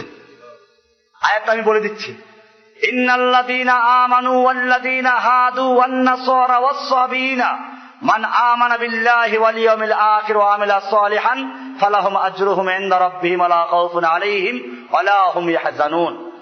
আল্লাহ তাআলা বলছেন নিশ্চয়ই যারা ঈমান এনেছে, আমানু মুমিন, ওয়াল্লাযীনা হাদু এবং যারা হাদু ইহুদি হয়েছে, ইহুদি, ওয়ান নাসারা এবং যারা নাসারা হয়েছে খ্রিস্টান, ওয়াস-সাবিন এবং যারা সাবিউন, মান আমানা বিল্লাহি ওয়াল ইয়াউমিল আখির, যে কেহ আল্লাহর উপর ঈমান আনে, পরকালে বিশ্বাস করে, ওয়া আমিলা সালিহান এবং আমল সালেহ করে, ফালাহুম আজরুহুম ইনদা রাব্বিহিম, তাদের জন্য তাদের রবের কাছে বিনিময় রয়েছে, আজর রয়েছে, ওয়া লা খাউফুন আলাইহিম ওয়া লা হুম ইয়াহজানুন, তাদের কোনো ভয় নাই, তাদের কোনো দুশ্চিন্তা নাই, দুনিয়াতে ভয় নাই, পরকালে চিন্তা নাই। সূরা বাকারার 62 নম্বর আয়াত। এই আয়াত দিয়ে ওরা মানুষকে বোঝায়, এখানে বলা হচ্ছে ইহুদি হোক, খ্রিস্টান হোক, সাবিন হোক, যেই হোক তার কোনো ভয় নাই, ভালো কাজ করলেই চলে। এইটা দিয়েই মাঝবান্ডারি পীরেরা বই লিখেছে, তাওহীদের মুশরিক বইটা অনেকটা এরকম ভাবে। দেওয়ানবাগী পীর, এই জাতীয় পীরেরা মুসলিম জাতিকে বিভ্রান্ত করছে। পরকালে মুক্তির জন্য ইসলাম ধর্ম গ্রহণ করার কোনো দরকার নেই। আল্লাহ রাব্বুল আলামিন কি বলছেন? আমরা আল্লাহ তাআলাকে জিজ্ঞেস করব। এটা পরিষ্কার বিষয়। কবরে গেলে প্রশ্ন আসবে, এটার আর উত্তর লাগে না, একটা উত্তর যথেষ্ট। কবরে গেলে যখন প্রশ্ন করবে মা দীনুকা, তখন যদি কেউ বলে আমি ইহুদি, আমি খ্রিস্টান, উত্তর দিলে চলবে? উত্তর দিতে হবে কি? দ্বীন আল ইসলাম। কোরআনে আল্লাহ তাআলা সূরা আলে ইমরানের 85 নম্বর আয়াতে বলেছেন, ওমাই ইয়াবতাগি গায়রাল ইসলামি দীনান ফালান ইউকবালা মিনহু, যে ব্যক্তি ইসলাম বাদ দিয়ে অন্য কোন দিন, অন্য কোন জীবন ব্যবস্থা তালাশ করে, ফালান ইউকবালা মিনহু, সে ব্যক্তি যত নেক আমল করুক, যত বড় জিকির করুক, অজিফা পড়ুক, আল্লাহ বলছেন ফালান ইউকবালা মিনহু, তার কিছুই গ্রহণযোগ্য হবে না। ওহুয়া ফিল আখিরাতি মিনাল খাসিরিন, সে আখিরাতে ক্ষতিগ্রস্ত লোকদের অন্তর্ভুক্ত হয়ে যাবে। আল্লাহ বললেন ইসলাম বাদ দিয়ে অন্য কোন দিন, অন্য কোন জীবন ব্যবস্থা, অন্য কোন মতবাদ গ্রহণ করলে পরকালে মুক্তি পাবে না, ক্ষতিগ্রস্তদের অন্তর্ভুক্ত হবে। পীর বলল পরকালে মুক্তি পাওয়ার জন্য ইসলাম দরকার নাই, পীরেরটা মানবো না আমারটা মানবো। এরপরে আসেন আরো স্পষ্ট হন, কোরআনের সূরা নূরের 39 নম্বর আয়াত থেকে 40 নম্বর আয়াত পড়ুন। আল্লাহ তার উদাহরণ দিয়ে দিয়ে বুঝিয়েছেন, ওয়াল্লাযীনা কাফারু আমালুহুম কাসারাবিন বিকিআতিন ইয়াহসাবুহু আয-যামআনু মাআ হাত্তা ইযা জাআহু লাম ইয়াজিদহু শাইআ ওয়া ওয়াজাদাল্লাহা ইনদাহু ফাওয়াফাহু হিসাবা ওয়াল্লাহু সারিউল হিসাব।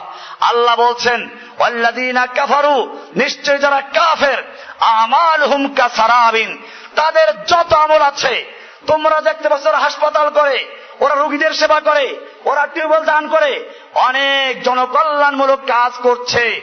আল্লাহ বলছেন আমালুহুম কাসারাব, ওদের যত আমল আছে সবগুলো মরিচিকার মতো। মরিচিকা কাকে বলে? ওই বালুর দিকে তাকালে দেখা যায় পানি থই থই করে। এরকম পিচ ঢালা রাস্তায় এখন দুপুরে তাকালে দেখা যায় পানি থই থই করে। তৃষ্ণার্ত লোক যদি এটাকে পানি মনে করে দৌড়িয়ে যায়, পানি দেখবে না অন্য কিছু দেখবে? পানি দেখবে না, দেখবে ওখান থেকে দূরে আরো এরকম দেখা যায়।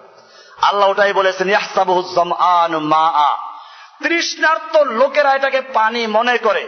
হাত্তা ইযা জাহু, এরপরে যখন পানি মনে করে দৌড়ে আসলো, লাম ইয়াজিদহু শাইআ, আল্লাহ বলছেন সে কিছুই পায় নাই। ওয়াজাদাল্লাহা ইনদাহু, আল্লাহকে পেয়েছে সেখানে। ফাওয়াফাহু হিসাব, আল্লাহ তাআলা পুরো হিসাব চুকিয়ে দিবেন। এরপরে আল্লাহ আরেকটা উদাহরণ দিয়েছেন, আও কাযুলুমাতিন ফি বাহরিন লুজ্জিয়িন, এটা তাওহীদের মূল শিক্ষা বইতে আছে 23 নম্বর পৃষ্ঠায়, ওখান থেকে বিস্তারিত পরে আমি ইঙ্গিত দিয়ে যাচ্ছি। এরকম ভাবে রাসূলুল্লাহ সাল্লাল্লাহু আলাইহি ওয়াসাল্লাম কোরআন এবং হাদিস এত সমৃদ্ধ যাতে কেউ গোমরা হতে না পারে বা গোমরার দলিল দিতে না পারে সে ব্যবস্থা আছে, কিন্তু মানুষরা পড়ে না। আল্লাহর রাসূল সাল্লাল্লাহু আলাইহি ওয়াসাল্লাম বসে আছেন, ওমর ইবনুল খাত্তাব রাদিয়াল্লাহু তাআলা আনহু তাওরাতের একটা খণ্ড নিয়ে আসলেন আর বললেন, ইয়া রাসূলুল্লাহ, এই তাওরাত খুব ভালো ভালো কথা আমরা পাই, কিছু লিখে রাখবো কি? এই বলে উনি পড়া শুরু করলেন। আল্লাহর রাসূল সাল্লাল্লাহু আলাইহি ওয়াসাল্লামের চেহারা রাগে ক্ষোভে লাল হয়ে যেতে লাগলো। আবু বকর সিদ্দিক রাদিয়াল্লাহু তাআলা বললেন, সাকিলাতকা সাওয়াকিলু, ওমর তুই যদি মরে যেতিস, ওমর তুই যদি মরে যেতিস, ওমর তুই যদি মরে যেতিস, আমার তারা মা বিওয়াজহি রাসূলিল্লাহ, তুমি কি দেখতে পাচ্ছ আল্লাহর রাসূলের চেহারার অবস্থা কি? ফানাযারা ওমর ইলা ওয়াজহি রাসূলিল্লাহ সাল্লাল্লাহু আলাইহি ওয়াসাল্লাম, এরপরে ওমর ইবনে খাত্তাব আল্লাহর নবীর চেহারার দিকে তাকালেন। ফাকাল আউযু বিল্লাহি মিন গাযাবিল্লাহি ওয়া গাযাবি রাসূলিহি, আমি আল্লাহর কাছে আশ্রয় যাচ্ছি আল্লাহর অসন্তুষ্টি, আল্লাহর রাসূলের অসন্তুষ্টি থেকে। রাদিনা বিল্লাহি রাব্বান ওয়া বিল ইসলামি দীনান ওয়া বিমুহাম্মাদিন সাল্লাল্লাহু আলাইহি ওয়াসাল্লাম নাবিয়্যান, এরকম বলে তিনি নিজের ইসলামকে আবার নতুন করে তাসদীদ ঘোষণা করলেন। এরপরে আল্লাহর রাসূল সাল্লাল্লাহু আলাইহি ওয়াসাল্লাম কি বললেন এইটা শোনার বিষয়। আল্লাহর রাসূল সাল্লাল্লাহু আলাইহি ওয়াসাল্লাম বললেন, ফাকাল রাসূলুল্লাহ সাল্লাল্লাহু আলাইহি ওয়াসাল্লাম, ওয়াল্লাযী নাফসু মুহাম্মাদিন বিয়াদিহি লাউ বাদা লাকুম মূসা ফাত্তাবাতুমুহু ওয়া তারাকতুমুনি লা দালালতুম আন সাওয়াইস সাবিল ওয়ালাউ কানা হাইয়ান ওয়া আদরাকা নবুওয়াতি লাত্তাবানি। আল্লাহর নবী পরিষ্কার বললেন, ওই সত্তার কসম, ওই জাতের কসম যার হাতে মুহাম্মদ সাল্লাল্লাহু আলাইহি ওয়াসাল্লামের জীবন, লাউ বাদা লাকুম মূসা, আজকে যদি মূসা নবী নিজেও জীবিত হতো, আত্মপ্রকাশ করতেন, ফাত্তাবাতুমুহু, এবং তোমরা তার আনুগত্য করতে, ওয়া তারাকতুমুনি, আমাকে ছেড়ে চলে যেতে, লাদালালতুম আন সাওয়াইস সাবিল, জেনে রাখো তাহলে তোমরা আল্লাহর রাস্তা থেকে গোমরা হয়ে যেতে। ওয়ালাউ কানা হাইয়ান, আর তোমরা না শুধু, আজকে যদি মূসা নবী জীবিত থাকতো, ওয়া আদরাকা নবুওয়াতি, আমার নবুয়ত কাল পেত, লাত্তাবানি, অবশ্যই সে আমার ইত্তেবা করত। ওয়ালাউ কানা মূসা হাইয়ান, আর যদি মূসা আজকে জীবিত থাকতো, মা ওয়াসিআহু ইল্লা ইত্তিবাই, তাহলে তারও পরকালে কোনো মুক্তির পন্থা ছিল না আমার আনুগত্য করা ছাড়া। কি বুঝে গেল? মূসার মতো একজন জলিলুল কদর নবী, উলুল আজম, বড় নবী রাসূল, তার নাম উল্লেখ করে আল্লাহর রাসূল সাল্লাল্লাহু আলাইহি ওয়াসাল্লাম পরিষ্কার জানিয়ে দিলেন, আজকে যদি মূসা নবীও জীবিত থাকতো, তাহলে তারও পরকালে নাজাত পাওয়া, মুক্তি পাওয়ার কোনো উপায় ছিল না আমার অনুসরণ করা ছাড়া। এরপরে যদি কোনো পীর বলে পরকালে মুক্তির জন্য ইসলাম ধর্ম গ্রহণ করার প্রয়োজন নেই, ইহুদি খ্রিস্টান যেই হোক না কেন যার যার ধর্মে বসে ইবাদত করে নাজাত পেয়ে যাবে, আর কোরআনে আয়াত দেয়া মানুষদেরকে বিভ্রান্ত করতে চায়, সেগুলো পীর না শয়তান। হাদিসটা পাবেন, এই যে হাদিসটা এখন বললাম, মুসনাদ ইবনে আবি শাইবার 172, মুসনাদে আহমদের 15195, ইমাম আলবানী তার কিতাবে এটাকে সহিহ বলেছেন। এমনি ভাবে মেশকাত হাদিসটা আছে, কিতাবুল ইতিসাম বিল কিতাব সুন্নাহর মধ্যে কয়েকটা হাদিস আছে, সেখান থেকে লেখা। এগুলো পরিষ্কার হয়ে গেল, পরকালে মুক্তির জন্য ইসলাম গ্রহণ করা ছাড়া অন্য কোন ধর্ম গ্রহণ করে না পাওয়া যাবে। তাহলে যে পীরগুলো লিখে দিল কোরআনের ওই আয়াত দিয়ে মানুষকে গোমরাহ করলো, তাদের অবস্থাটা কি? এমনি ভাবে শুধু ইসলাম গ্রহণ করলেই না, ইসলাম গ্রহণ করতে হবে পরিপূর্ণ ভাবে। আল্লাহ তাআলা সূরা বাকারা 208 নম্বরে বলে দিয়েছেন, উদখুলু ফিস সিলমি কাফাতান, ইসলামে পরিপূর্ণভাবে প্রবেশ করো। তোমার বাড়ি একজন মেহমান গেল, অর্ধেকটা দরজার ভিতরে অর্ধেকটা বাইরে, তুমি কি করবে? যে বেটা ঢুকলে পুরা ঢুকবি, নাহলে বাইরে পুরো বের হয়ে যা। অর্ধেক ঘরের ভিতর অর্ধেক বাইরে চলবে, এটা তোমার এই ব্যাপারটা যদি অর্ধেক না চলে, আল্লাহ রাব্বুল আলামিনের দ্বীন, আল্লাহর দেওয়া জীবন বিধান, আল্লাহর দেওয়া হুকুম যদি কেউ অর্ধেক মানে আর অর্ধেক মানে না, আল্লাহ গ্রহণ করবেন? আল্লাহ সেজন্য বলেছেন উদখুলু ফিস সিলমি কাফা, ইসলামে পরিপূর্ণরূপে প্রবেশ করো। ওয়ালা তাত্তাবিউ খুতুওয়াতিশ শাইতান, তোমরা শয়তানের পদাঙ্ক অনুসরণ করো না। শয়তানের পদাঙ্ক অনুসরণ করে এর মানে কি? শয়তানের সেই তরিকাগুলো কি কি? খুতুওয়াত, শয়তানের নীল নকশা কি জিনিসগুলো? সেগুলো শয়তানের নকশা, এগুলোই শয়তানের নকশা। গণতন্ত্র, এখন দেখবেন যে মানুষেরা দিন কায়েমের জন্য গণতন্ত্র ছাড়া উপায় নাই, ইসলামের কথা বলে গণতন্ত্র করছে এরকম ভাবে, অথচ গণতন্ত্র একটা আলাদা দিন, স্বতন্ত্র ধর্ম। ইসলাম যেরকম ভাবে একটা স্বতন্ত্র ধর্ম, গণতন্ত্র একটা স্বতন্ত্র ধর্ম। এটা মুসলিম জাতির দুর্ভাগ্য। এই পৃথিবীতে বিভিন্ন মতবাদ, বিভিন্ন নীতি, মানব রচিত দিন এক এক সময় এক একটা মাথা চারা দিয়ে ওঠে। পৃথিবীতে এক সময় আসলে সমাজতন্ত্র, মানুষদেরকে তারা বুঝাইলো কেউ খাবে তো কেউ খাবে না, তা হবে না, তা হবে না, কেউ গাছতলায় কেউ 10 তলায়, তা হবে না। এই ব্যক্তি মালিকানার মাধ্যমে পুঁজিবাদী অর্থনীতি করে ওঠে, এইগুলো ধ্বংস করতে হবে। তাহলে কি করতে হবে? রাষ্ট্রের যা কিছু সব কিছুর মালিকানা থাকবে রাষ্ট্রের, জমি জমা, কলকারখানা, উপকরণ, আয় উৎপন্নের যা কিছু সব থাকবে রাষ্ট্রের। জনগণ কাজ করবে, জনগণকে সমানভাবে ভোগ করার সুযোগ দেওয়া হবে। মানুষ দলে দলে মিছিল করে ঢুকতে শুরু করল, গরিবেরা ঢুকলো। এই সময় দেখে জয় জয়কার অবস্থা, একদল মৌলবীরাও হাজির হয়ে গেল। তারাও চিন্তা করলো এই সময় যদি সমাজতন্ত্রের সঙ্গে ইসলামকে মিলানো না যায়, তাহলে ইসলাম শেষ হয়ে যাবে। ইসলামের দোস্ত, ইসলামের হিতাকাঙ্ক্ষী এরা এসে শুরু করলো কি, ইসলাম আর সমাজতন্ত্র এক, ইসলামী সমাজতন্ত্র। আর দলিল তো দেওয়া যায়, কোরআন হাদিসে অনেক সমৃদ্ধি আছে, যে যেদিকে নিতে চায় নেওয়ার সুযোগ আছে। দলিল পেশ করলো। আল্লাহ তাআলা কোরআনে বলেছেন, ইয়াসআলুনাকা মাযা ইউনফিকুন কুল আফওয়া, আপনাকে জিজ্ঞেস করবে লোকেরা কি ব্যয় করতে হবে, আপনি বলুন যত অতিরিক্ত সব। আল্লাহর নবী যখন মৃত্যু হয়ে গেলেন, ফাতেমা রাদিয়াল্লাহু তাআলা আনহা আল্লাহর নবীর খলিফা আবু বকরের কাছে আসলেন আল্লাহর নবীর সম্পত্তি চাওয়ার জন্য। আবু বকর সিদ্দিক বললেন, আল্লাহর রাসূল সাল্লাল্লাহু আলাইহি ওয়াসাল্লাম বলেছেন, আমরা নবী, আমাদের কোনো ওয়ারিশ হয় না, সম্পত্তির ওয়ারিশ হয় না। লা নুওয়ারিসু দিনারাও ওয়ালা দিরহামা, আমরা দিনার দিরহাম টাকা পয়সার কাউকে ওয়ারিশ বানাই না, আমরা ওয়ারিশ বানাই ইলমের। ওয়া ইন্নামা নুওয়ারিসুল ইলমা, আমরা ইলমের ওয়ারিশ বানাই। ফামান আখাযাহু আখাযা বিহাজ্জিন ওয়াফির, যে ব্যক্তি ইলম অর্জন করলো সে ব্যক্তি পূর্ণ অংশ অর্জন করলো। সম্পত্তি দিলেন না, এটাই তো সমাজতন্ত্র। নবীর কোন ওয়ারিশ সম্পত্তি রেখে যান নাই। আবু বকর সিদ্দিক রাদিয়াল্লাহু তাআলা আনহু বাইতুল মাল থেকে ঠিক অতটুকুই সম্পত্তি নিতেন যতটুকু প্রয়োজন ছিল। ওই যে কাহিনী আছে যে ওনার স্ত্রী কিছু পয়সা জমা করেছিলেন কিছু একটা হালুয়া তৈরি করার জন্য। আবু বকর সিদ্দিক যখন জানতে পারলেন ওই পরিমাণ, ওটা তো ফিরে দিলেন, ওই পরিমাণ তার বেতন থেকে কমাই দেওয়া, বলে এটা আমার প্রয়োজন না। এটা সমাজতন্ত্র।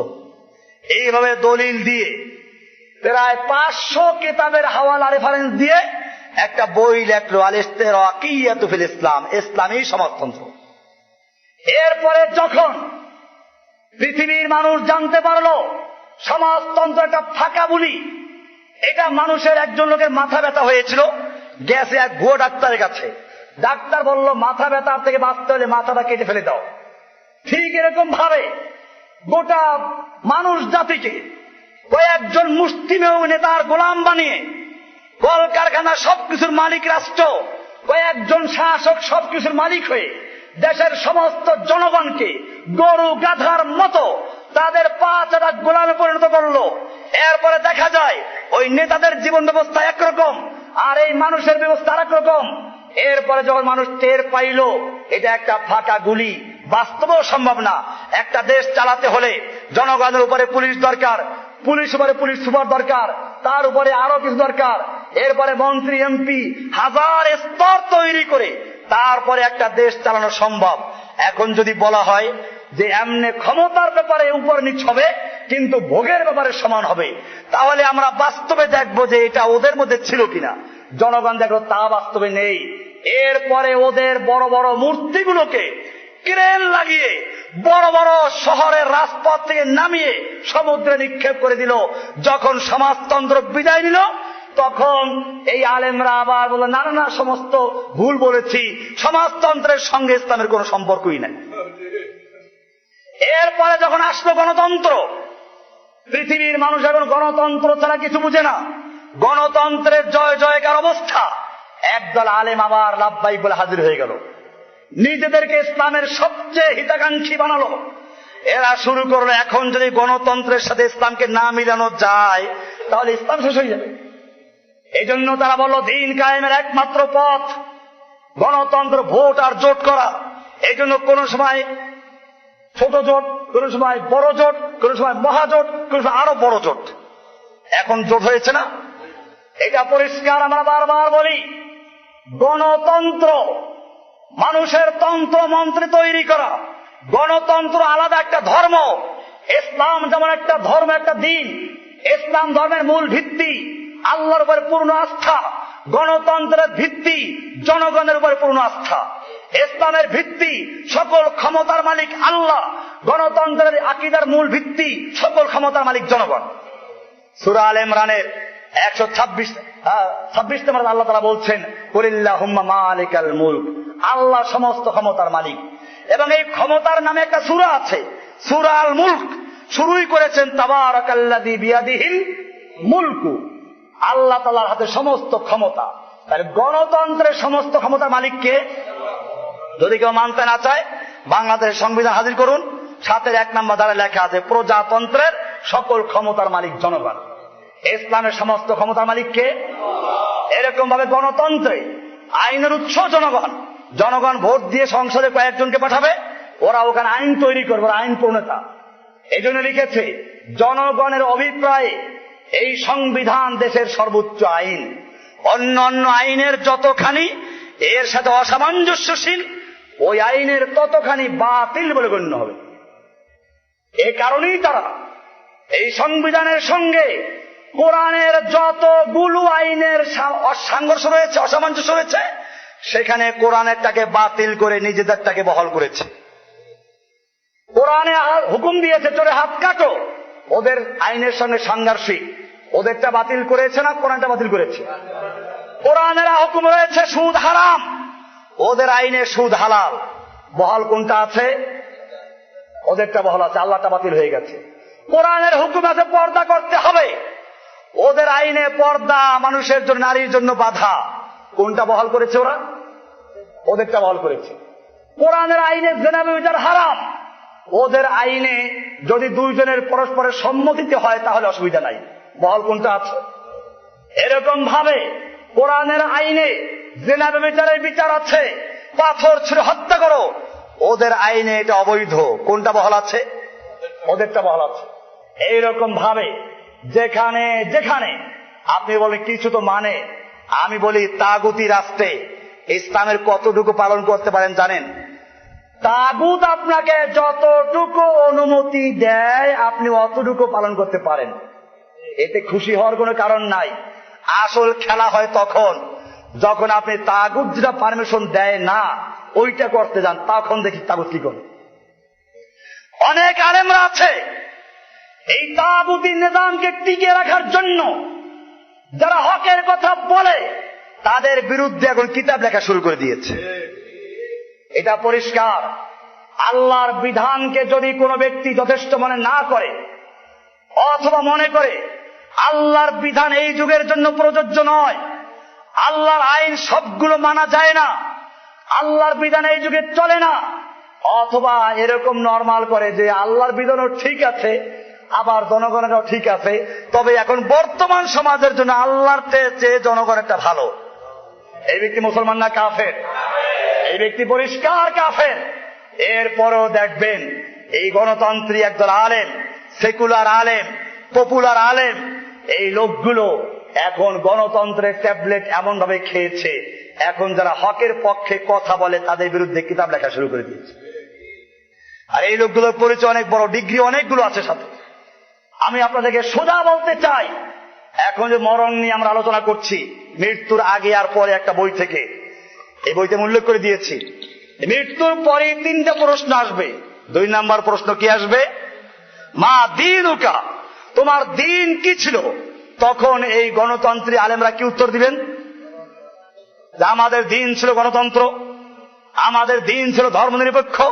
এটা বললে চলবে? গণতন্ত্র জনগণের মন্ত্র, এই তন্ত্রের আর একটা বড় দিক হচ্ছে এই, এদের অর্থনীতি সুদভিত্তিক, সমাজ নীতি নামে মানবাধিকার, আর এদের মানবাধিকার মানি হচ্ছে ইসলামের পর্দার বিধানের বিরোধিতা করা, ইসলামের যে সমস্ত হুকুম বিধান আছে সেগুলো বিরোধিতা করা। ওদের মানবাধিকারের আর একটা বড় দিক হচ্ছে মানুষের যৌন স্বাধীনতা। কুকুর এবং গরু ছাগল হিংস্র প্রাণী যেরকম রাস্তাঘাটে যৌন ক্ষুধা নিবারণ করে এরকম মানুষও করবে, এই সব হলো গণতন্ত্রের বিধান। এমনি ভাবে গণতন্ত্রের আরো বড় একটা গুণ আছে, বহু দল তৈরি করা। কমপক্ষে 2টা থাকতেই হবে, একটা সরকারি দল, একটা বিরোধী দল। কোরআনে আল্লাহ কি দল তৈরি করার হুকুম দিয়েছেন? কোরআনে আল্লাহ হুকুম করেছেন মুমিনদেরকে ওয়াতাসিমু বিহাবলিল্লাহি জামিআন ওয়া লা তাফাররাকু, তোমরা আল্লাহর রজ্জুকে ঐক্যবদ্ধভাবে ধারণ করো, ওয়া লা তাফাররাকু, কিন্তু পরস্পর বিচ্ছিন্ন হয়ো না। তাহলে আল্লাহ বলেন বিচ্ছিন্ন হয়ো না। কোরআনে আরো আয়াত আছে, আল্লাহ বলেন আনাকিমুদ্দিনা ওয়া লা তাতাফাররাকু ফীহি, তোমরা আল্লাহর জমিনে আল্লাহর দিন কায়েম করো, কিন্তু খবরদার আল্লাহর দিন কায়েম করতে গিয়ে বহু দলে বহু গ্রুপে বিভক্ত হয় না, বিচ্ছিন্ন হয়েও না। এই হুকুমগুলো কার? আল্লাহ বললেন দল তৈরি করা যাবে না, ঐক্যবদ্ধ ভাবে আল্লাহর রজ্জু ধরতে হবে। গণতন্ত্র বহু দলে বিশ্বাস করে, গণতন্ত্রের সাথে ইসলামের কোন মিল আছে? এমনি ভাবে গণতন্ত্রে সংখ্যাগরিষ্ঠ জনগণের ভোটের হিসাব করে, সংখ্যাগরিষ্ঠ জনগণ যাকে ভোট দিবে সে পাশ করে যাবে। ইসলামের সংখ্যাগরিষ্ঠ জনগণের ভোটে অনুসরণ করার বাধ্যবাধকতা নেই, বরং কোরআন বলেছে ওয়াইন তোতে আকসারা মান ফিল আরদে ইউদিল্লুকা আন সাবিলিল্লাহি, হে নবী আপনি যদি পৃথিবীর সংখ্যাগরিষ্ঠ মানুষের মতের অনুসরণ করেন, ইউদিল্লুকা আন সাবিলিল্লাহি, তারা আপনাকে আল্লাহর রাস্তা থেকে গোমরা করে ফেলবে, আল্লাহর পথ থেকে পথভ্রষ্ট করে ফেলবে। ইউদিল্লুকা, আল্লাহ বললেন সংখ্যাগরিষ্ঠ লোকের মতের অনুসরণ করলে আপনাকে ওরা আল্লাহর পথ থেকে গোমরা করে ফেলবে। আর এখন আলেমরা লেগে গেছে ওই গণতন্ত্রের মাধ্যমে আল্লাহর দিন কায়েম করতে। এটা কি আল্লাহর দিন কায়েম হবে না শয়তানের দিন কায়েম হবে? ওনারা বলেন যে সংসদে গিয়ে আমরা সব উল্টে ফেলবো। সংসদে গেলেই তো আপনার শপথ করতে হবে সংবিধান রক্ষা করার জন্য। আপনি সংবিধান রক্ষার শপথ করে তারপরে সংসদে গিয়ে আপনি কিছু বলতে পারবেন সংসদের বিরুদ্ধে? আচ্ছা ধরে নিলাম নিজের জন্য পারবে, এরপরে যারা সেকুলার পপুলার আর যারা হিন্দু বৌদ্ধ আছে তারা কি ওখানে মেনে নেবে সহজে? তখন লড়াই শুরু হয়ে যাবে। সেই লড়াইয়ের পথে তোমাকে আসতেই হবে। এই জন্য আল্লাহর রাসূল সাল্লাল্লাহু আলাইহি ওয়াসাল্লাম বলেছেন দিন কায়েমের জন্য এই সমস্ত শয়তানের কোন পথে যেও না, দিন কায়েমের পথ হচ্ছে আমরুকুম বিখামসিন আল্লাহু আমারানি বিহিন্না, আমি তোমাদেরকে 5টা কাজের আদেশ করছি। ওই 5টা কাজের জন্য আল্লাহ আমাকে আদেশ করেছেন বিল জামা। 1 নাম্বার কাজ হচ্ছে মুসলিম জাতি তোমাদের সমস্ত দল মত গুরু ভেঙ্গে দিয়ে এক আমিরের নেতৃত্বে আল জামা ঐক্যবদ্ধ হও। এরপর আবিসামিয়তা, যখনই তোমাদের জামা হয়ে গেল ওয়ালা জামাত ইল্লা বিল আমির, আমির ছাড়া কোনো জামাত হবে না, একটা আমির থাকবে। আর আমির হতে হলে আবিসামিয়তা, তার আনুগত্য করতে হবে, কথা মানতে হবে, শুনতে হবে। যখন আমির হয়ে গেল এরপরে তার নেতৃত্বে হিজরত ওয়াল জিহাদ, সবকিছু ত্যাগ করে হিজরত করো, এরপরে জিহাদ করো, এর মাধ্যমে দিন কায়েম করো। পদ্ধতি কে দিয়েছেন? আল্লাহ দিয়েছেন। আল্লাহ রাসূল বলেছেন আল্লাহ আমারানি বিহিন্না, এটা আল্লাহ আমাকে হুকুম করেছেন। এই পদ্ধতিতে আল্লাহর নবী দিন কায়েম করেছেন। আল্লাহর নবী মক্কার কুফফারদের সঙ্গে ভোটের যুদ্ধে লিপ্ত হন নাই। আল্লাহর নবী মদিনাতে কোনো ভোটের যুদ্ধ করেন নাই। আল্লাহর নবীর সাহাবীরা আবু বকর ওমর ওসমানরা কেউ কোনোদিন ভোটের যুদ্ধে অবতীর্ণ হন নাই। এখন একদল আলেমরা ওই গণতন্ত্র টিকানোর জন্য বলছে ভোট একটা যুদ্ধ, ভোটের যুদ্ধে ইসলাম কায়েম করা হবে। এটা পরিষ্কার। আজকে যদি আল্লাহর হুকুম অনুযায়ী, রাসূলের তরিকা অনুযায়ী বাংলাদেশের প্রায় 3 লক্ষ মসজিদের ইমাম সাহেবরা, হাজার হাজার মাদ্রাসার শিক্ষক ছাত্ররা রাজপথে নেমে আসতো, আল্লাহর নবীর তরিকা অনুযায়ী, আল্লাহর নির্দেশ অনুযায়ী একজন ইমামের নেতৃত্ব ঐক্যবদ্ধ হতো, এরপরে তারা ওই অনুযায়ী জিহাদ করত, বাংলার জমিনে কোন কাফের শক্তির ক্ষমতা ছিল না ইসলামের বিজয়কে দমিয়ে রাখা। কিন্তু সেগুলো বাদ দিয়ে এখন শয়তানের তরিকায় গেছে। এখন বহু দলীয় গণতন্ত্র, যারা কুফফাররা বলে, সেটা ইসলামে ঢুকে গেছে। এজন্য বলেছি যুগে যুগে এটাই হয়েছে। ইনশাআল্লাহ সেদিন বেশি দূরে নয় যেদিন পৃথিবীর থেকে সমাজতন্ত্রের ন্যায় এই গণতন্ত্রকেও কেড়েন দিয়ে ফেলে দেওয়া হবে, এরপরে ইসলামের বিজয় হবে, এবং সেই বিজয়ের জন্য একদল মর্দে মুজাহিদ দরকার। সেই মর্দে মুজাহিদ তোমরা তৈরি হবে ইনশাআল্লাহ। ভাইরা আমার, এজন্য কোন তাগুতের সঙ্গে আপোষ করে নয়, কোন কুফফারদের মতবাদ গ্রহণ করে নাই। জেনে রাখো, কবরে গেলে তোমাকে প্রশ্ন করা হবে মা দীনুকা, তোমার দিন কি ছিল? তখন কি বলতে হবে? দীন আল ইসলাম। এবারে 3 নম্বর প্রশ্ন, আমান হাদার রাজুলুল্লাযী বুইসা ফীকুম, কার আদর্শ মেনেছো? কার তরিকায় যুদ্ধ করেছো?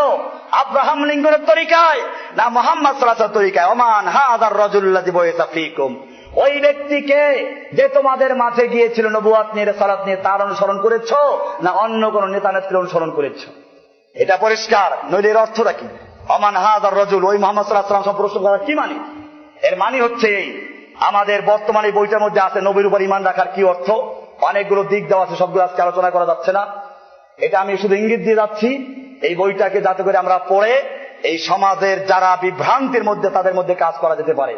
কারণ আমার এখন যে লেখাগুলো, আলোচনাগুলো, অনেকে মনে করছেন যে আগের আলোচনা থেকে ভিন্ন হচ্ছে। একটু ঠিকই আছে, আমরা প্রথম দিকে খুব কঠিন বিষয়গুলো আলোচনা করেছি। দেখা গেছে কঠিনগুলো মানুষ বুঝে না। মানুষকে প্রাইমারি লেভেলের সবকগুলো দিতে হবে। সেই জন্য এখানে আছে আল্লাহর উপর ঈমান আনো, মান রব্বুকা, এর অর্থটা কি, এটা আমরা কিভাবে পালন করব? আমা দীনুকা, আমার দিন কি, এর উপর প্রশ্ন হবে। দিন সম্পর্কে আমাদের আকীদা কি রাখা দরকার? আমান হাদার রাজুলুল্লাযী বুইসা ফীকুম, রাসূল সম্পর্কে প্রশ্ন আসবে। রাসূল সম্পর্কে আমরা কি ঈমান রাখবো? রাসূল আনুগত্য কেমনে করবে? এখানে প্রশ্ন দেওয়া আছে। রাসূল সম্পর্কে আমাদের ঈমান কি হওয়া উচিত? রাসূলের উপরে আমরা কিভাবে ঈমান আনবো? বিষয়গুলো দেওয়া আছে। এইভাবে 3টা প্রশ্ন আসবে, পরিষ্কার বিষয়। 3 নাম্বার প্রশ্নের মানে হচ্ছে এই, তুমি তোমার জীবনে কার তরিকা অনুসরণ করেছো? এখানে 2 রকম তরিকা মানুষ অনুসরণ করে। কয়রকম তরিকা? রাজনীতির ময়দানে নেতা নেত্রীর তরিকা, দেখবেন আদর্শ, অমুকের আদর্শ, জনকের আদর্শ, কেউ ঘোষকের আদর্শ। হয়তো জনক নইলে কি ঘোষক। একজন মুসলিম কার আদর্শ মানবে? যদি আল্লাহর রাসূলের আদর্শ বাদ দিয়ে আল্লাহর জমিনে বসে কোন নেতা নেত্রী বা জনক বা ঘোষক কারো তরিকা প্রতিষ্ঠিত করার জন্য, কারো আদর্শ কায়েম করার জন্য কেউ যুদ্ধ করে, মারামারি করে, রক্ত দেয়, জেনে রাখো আল্লাহ তাআলা তাদের পরিচয় করে দিয়েছেন, আল্লাযীনা আমানু ইউকাতিলুনা ফী সাবিলিল্লাহ, যারা মুমিন তারা আল্লাহর রাস্তায় যুদ্ধ করে, আল্লাহর দ্বীন কায়েমের জন্য লড়াই করে, সংগ্রাম করে, জীবন দা রক্ত দেয়। ওয়াল্লাযীনা কাফারু, আর যারা কাফের, আউলিয়াউমুত তাগুত ইউকাতিলুনা ফী সাবিলিত তাগুত, ওরা তাগুতকে প্রতিষ্ঠিত করার জন্য, তাগুতের আইনকে আদর্শকে বাস্তবায়ন করার জন্য লড়াই করে। বোঝা গেল যারা কোন নেতা নেত্রী, কোন জনক বা ঘোষক বা কোন ব্যক্তির আদর্শ কায়েমের জন্য লড়াই করে, কোরআনের আয়াত অনুযায়ী তাদের পরিচয় দেওয়া আছে, ওয়াল্লাযীনা কাফারু ইউকাতিলুনা ফী সাবিলিত তাগুত, যারা কাফের, যারা তাগুতের পক্ষে লড়াই করে, যুদ্ধ করে, মারামারি করে, রাস্তায় মিছিল করে, মিটিং করে, সব করে, গাড়ি পড়ায়, সব কার জন্য? তাগুতের জন্য। পরিষ্কার এদের চরিত্র। এই জন্য বলেছে ওমান হাদার রাজুল, 3 নম্বর প্রশ্ন, কে তোমার আদর্শ ছিল? তুমি কার আদর্শ কায়েমের জন্য লড়াই করেছ? কার আদর্শ বাস্তবায়নের জন্য যুদ্ধ করেছ? এই 3 প্রশ্ন আসবে। আমাদের মনে রাখতে হবে আমরা জীবনে আদর্শ কায়েম করব কার? আল্লাহর হুকুম, আল্লাহ রাসূলের আদর্শ। কোরআনে বলেছেন লাকাদ কানা লাকুম ফি রাসূলিল্লাহি উসওয়াতুন হাসানা, তোমাদের জন্য আল্লাহর রাসূলের মধ্যে রয়েছে উত্তম আদর্শ। এই ঘোষণার পরে আল্লাহর রাসূলের আদর্শ বাদ দিয়ে যদি কোন ব্যক্তি, কোন নেতা নেত্রীর মতাদর্শ, কোন নেতা নেত্রীর কোন ধর্ম, কোন নেতা নেত্রীর আদর্শ কায়েমের জন্য যুদ্ধ করে, সেই ব্যক্তি আল্লাহর নবী মুহাম্মদ সাল্লাল্লাহু আলাইহি ওয়াসাল্লাম আদর্শকে বিসর্জন দিয়েছে, মুহাম্মদ সাল্লাল্লাহু আলাইহি আদর্শকে সে তুচ্ছ করেছে, ঘৃণা করেছে। এই ব্যক্তি যখন কবরে যাবে, প্রশ্ন হবে মান হাদার রাজুল, তোমার নবী কে ছিল? আদর্শ কার মেনেছো? সেই ব্যক্তি কি বলতে পারবে আমার আদর্শ মুহাম্মদ সাল্লাল্লাহু আলাইহি ওয়াসাল্লাম ছিলেন? এই জন্য 3 প্রশ্ন, এই 3 প্রশ্নের মধ্যেই পুরো পরীক্ষা হয়ে যাবে। এখান থেকে যে উত্তর দিয়ে সামনে চলতে পারবে, আশা করা যায় যে ঠিক মতো সামনের গুলো ক্লিয়ার হবে। আর যদি এই 3 প্রশ্নে গন্ডগোল থাকে তাহলে আর সামনে বাড়তে পারবে? ওখান থেকে শুরু হবে যা হওয়ার। এই জন্য মনে রাখতে হবে প্রত্যেকটা মুসলিমকে আপনারা দাওয়াত দিবেন যে মরণের পরে 3টা প্রশ্ন আছে। এই 3 প্রশ্নটা কি এবং সেই প্রশ্নের অর্থগুলো কি, প্রশ্নকে কেমনে আমরা উত্তর শিখব, সেটা আমাদের এখানে লেখা আছে। আল্লাহ সুবহানাহু ওয়া তাআলা আমাদের সকলকে বিষয়গুলোকে বুঝার এবং আমল করার তৌফিক দান করুন, আমিন। ওয়া সাল্লাল্লাহু তাআলা আলা নবিয়িনা মুহাম্মাদিন ওয়া আলা আলিহি ওয়া সাহবিহি আজমাইন। সুবহানাল্লাহি বিহামদিহি, সুবহানাকাল্লাহুম্মা বিহামদিকা, আশহাদু আল্লা ইলাহা ইল্লা আনতা, আস্তাগফিরুকা ওয়া আতুবু ইলাইক।